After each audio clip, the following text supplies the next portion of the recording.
నిత్య పెళ్లి కొడుకు వేమిరెడ్డి ప్రభాకర్ రెడ్డి. ఈయన విజయసాయి రెడ్డి గారి గురించి మాట్లాడాడు.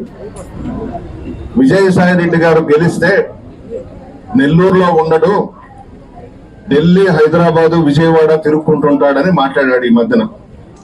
నీ బ్రతుకేందని నేను అడుగుతా ఉన్నాను. మా విజయసాయి రెడ్డి గారు రాజశేఖర రెడ్డి గారి కుటుంబానికి అత్యంత సన్నిహితులు, కుటుంబ సభ్యుడు.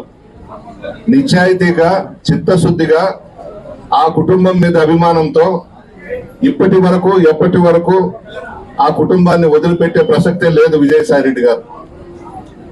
అంత నమ్మకస్తుడు ఆ కుటుంబానికి. నీలాగా డబ్బుందని అహంకారం, పొగరు, గర్వంతో ఉండే వ్యక్తి కాదు మా విజయసాయి రెడ్డి గారు.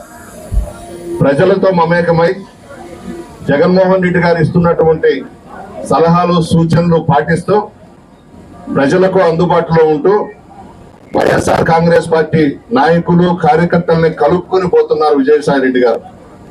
నీ బ్రతుకేంది ప్రభాకర్ రెడ్డి? నువ్వు నిత్య పెళ్లి కొడుకువి. కాంతం, కనకం, జూదంకి చైర్మన్ నువ్వు. కాంతం అంటే అమ్మాయి, కనకం అంటే డబ్బు, జూతం అంటే పేకాట.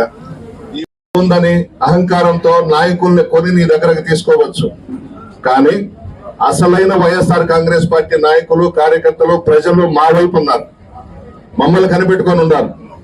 జగన్మోహన్ రెడ్డి గారిని మరలా ముఖ్యమంత్రిగా చూడాలని ఉన్నారు. ఇది నువ్వు కాదు కదా, నీ అప్పొచ్చినా కూడా తొడపలేదు. జగన్మోహన్ రెడ్డి గారు కాబోయే ముఖ్యమంత్రి, రెండవసారి పట్టాభిషేకం చేసుకోబోతున్నారు. భగవంతుడు కూడా నిర్ణయించేశాడు, ఎవ్వరూ కూడా ఆపలేదు. మీ చరిత్ర ఇంటికి